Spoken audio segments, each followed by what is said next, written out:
जय श्री गणेश। नमस्कार। मैं आचार्य संजय द्विवेदी। मेरे समस्त प्रबुद्ध दर्शकों का मेरे चैनल पर हार्दिक स्वागत है। प्रिय दर्शकों, आज मैं कर्क राशि का जनवरी 2025 का मासिक राशिफल लेकर आपके सम्मुख उपस्थित हूं। जनवरी 2025 कर्क राशि के जातकों के लिए किस प्रकार का प्रभाव देने वाला है, इस माह में जो ग्रहों की स्थितियां हैं, ग्रहों के जो परिवर्तन होंगे वो आपको किस प्रकार का प्रभाव देने वाले हैं, किन भाव की प्रबलता होगी, इस माह में आप कितना लाभ ले पाएंगे अथवा कहीं पर कोई समस्या है तो उसका क्या निराकरण है, संपूर्ण विश्लेषण मैं पूर्ण तरीके के साथ करने जा रहा हूं। प्रिय दर्शकों, इस राशिफल को आप अपने लग्न तथा राशि दोनों के अनुसार देख सकते हैं। कर्क राशि चंद्रमा की राशि है, जहां पर वर्तमान समय में यदि हम स्थितियों का अवलोकन करें तो लग्न में ही मंगल का गोचर चल रहा है, जो अपनी नीच राशि में है।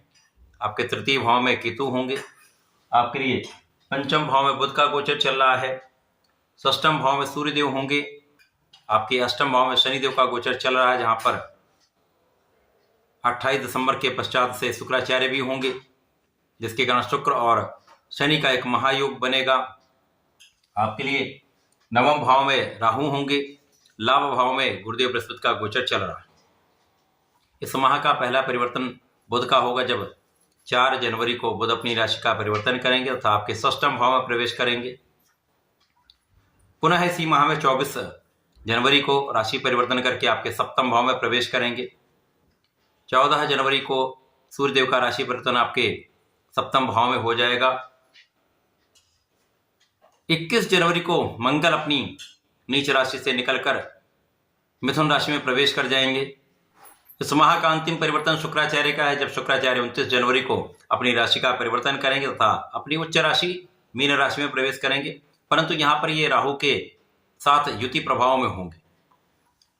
कर्क राशि के लिए यदि हम अवलोकन करें तो वर्तमान समय में शनिदेव मार्गी हैं, अष्टम भाव में गोचर कर रहे हैं, जिसके कारण ढैया का अंतिम चरण चल रहा है तथा ये समय कुछ संघर्ष का अवश्य है।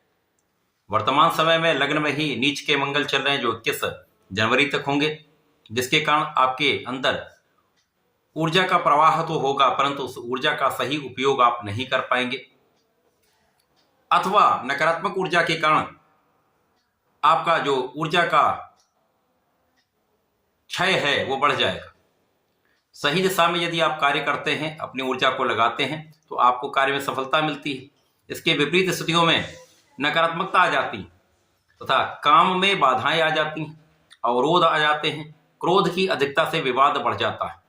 इस समय में आपको अपने क्रोध पर नियंत्रण रखना चाहिए। किसी भी कार्य में जल्दीबाजी नहीं करनी चाहिए, किसी निर्णय में जल्दीबाजी नहीं करनी चाहिए, क्योंकि इस समय चंद्रमा की राशि में जिनका नित्य परिवर्तन होता है, मंगल नीच के हैं, जिसके कारण समस्याएं अवश्य होती हैं। यहाँ पर ये राहु के दुष्प्रभाव में भी हैं, जिसके कारण निश्चित रूप से विवाद होता है, कानूनी समस्याएं तक यहाँ पर होने की पूरी संभावना होती है। अतः इस समय सोच विचार कर समझदारी से आपको कार्य करना चाहिए। इस समय में किसी भी प्रॉपर्टी में, किसी भी बड़े इन्वेस्टमेंट में धन लगाने से बचना चाहिए। यद्यपि इस समय में आपको अपने संपत्ति से लाभ मिलेगा, परंतु किसी न किसी प्रकार से कोई न कोई अवरोध भी आपको यहाँ पर समस्या देता रहेगा। लोगों के बीच में आपका प्रभाव कभी सकारात्मक होगा, कभी नकारात्मक होगा, जिसके कारण एक अच्छा प्रभाव प्राप्त नहीं हो पाएगा। अतः जनता के बीच में उन लोगों के साथ, जिन लोगों के साथ आप व्यापार करते हैं, किसी प्रोफेशन में है अथवा सामाजिक कार्यों में है, तो विशेष रूप से आपको बहुत सावधान रहना चाहिए। नौकरी के क्षेत्र में भी बाधाएं आती हैं, अवरोध बढ़ जाते हैं तथा यहाँ पर उच्चाधिकारियों के साथ कोऑर्डिनेशन अच्छा नहीं हो पाता है, मतभेद बढ़ जाते हैं। इसी प्रकार से आपके कार्य करने वाले जो साथ के लोग हैं, सहकर्मियों, उनके साथ भी अच्छा कोऑर्डिनेशन नहीं होता है, जिसके कारण आप में योग्यता होते हुए भी, आप में क्षमता होते हुए भी समस्याएं आती हैं, जिसका दुष्प्रभाव आपको आपके कार्य क्षेत्र में नकारात्मकता के साथ देना पड़ता है। तो आपका एक जो इमेज है, इमेज यहाँ पर डैमेज होती है। तो इस समय आपको बहुत कर्मठ रहना पड़ेगा, पूर्ण रूप से परिश्रम करना पड़ेगा तथा अपने कार्य क्षेत्र में उच्चाधिकारियों के साथ तथा सहकर्मियों के साथ एक अच्छा समन्वय बनाकर, कोऑर्डिनेट करके आपको कार्य करना पड़ेगा। चाहे आपका मन हो या ना हो, कोई व्यक्ति अच्छा हो या ना हो, विवादों से बचना ही पड़ेगा। यदि आप विवादों से बचते हैं तो समस्याएं कम होंगी, क्योंकि यहाँ पर कार्यक्षेत्र में आपकी लापरवाही से, आपकी रिजिडिटी से, आपके विवादों से नौकरी जाने का डर भी होता है, क्योंकि ढैया का अंतिम चरण है। यहाँ पर शनिदेव अत्यंत बलवान है और प्रथम दृष्टि इनकी विच्छेदात्मक होती है।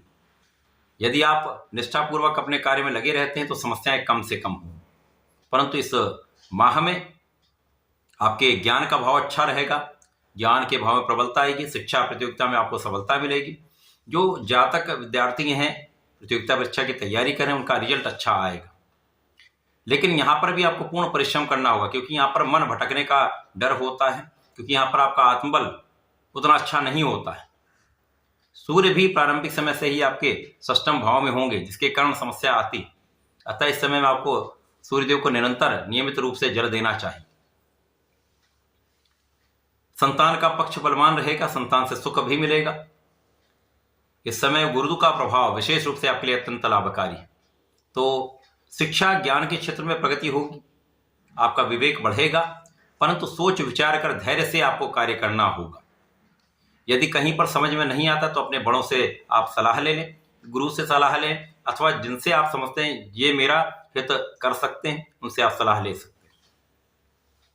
अपने घर के बड़ों का आदर करें, छोटे भाई से बनाकर रखें तो समस्याएं कम से कम हो। इस समय में राहु का प्रभाव आपके भाग्य को बाधित कर रहा है, क्योंकि राहु भी शनिवत है, जिसके कारण भाग्य का साथ नहीं मिल पाता है। तो इस समय में आपको अपने परिश्रम को बढ़ा देना चाहिए, अपने क्षमता के अनुसार पूर्ण रूप से प्रयास करना चाहिए। अपने लक्ष्य को केंद्रित करें, फोकस रहकर काम करें तो समस्याएं कम होंगी।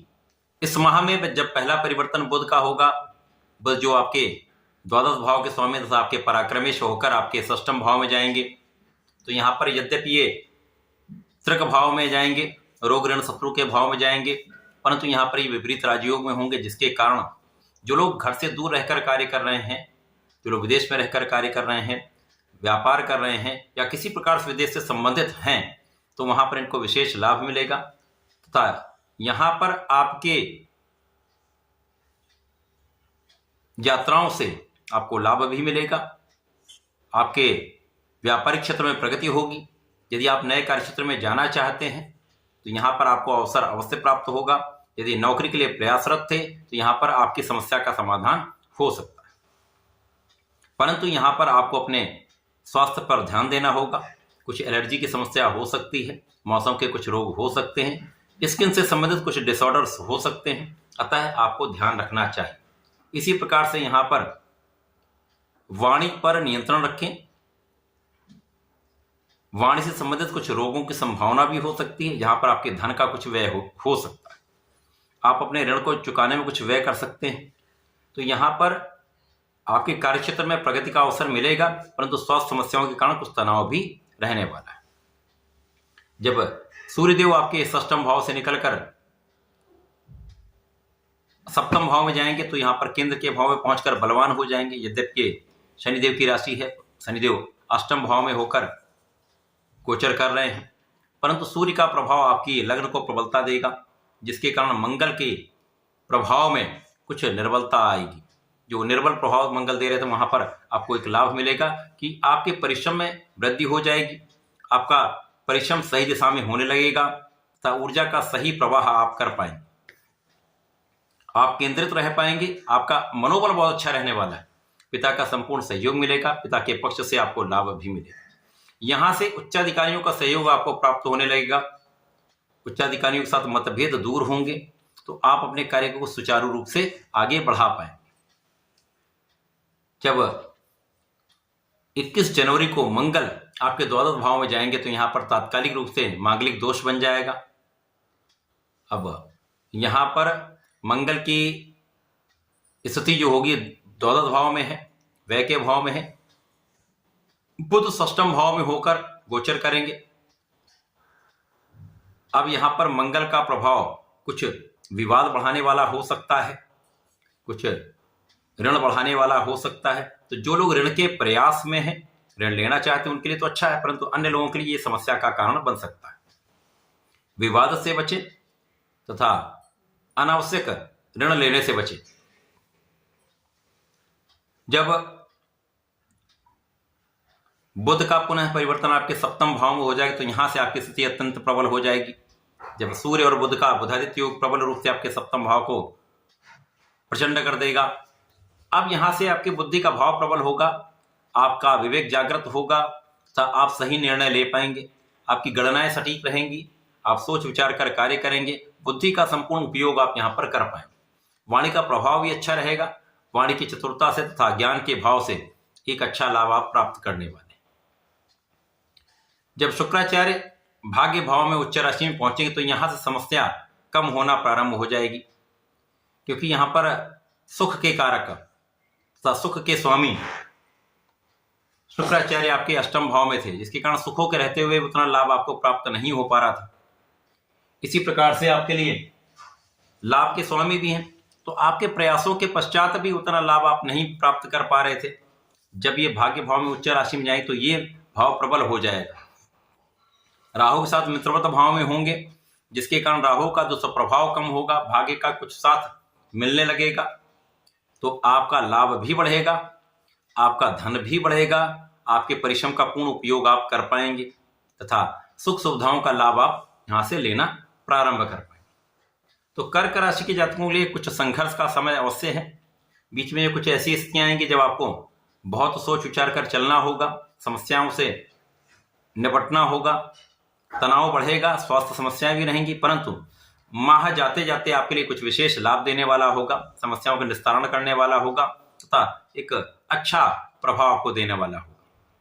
इस पूरे माह में आपको नियमित रूप से भगवान शंकर मोचन की शरण में रहना चाहिए, नित्य हनुमान चालीसा करनी चाहिए, 40 दिन का संकल्प लेकर कर लें। विशेष रूप से ये जो समय है आपके लिए प्रभावशाली हो जाएगा, समस्याएं कम हो जाएंगी, संकट कम हो जाएंगे। तो इस समय का उपयोग करके लाभ लें। धन्यवाद, नमस्कार।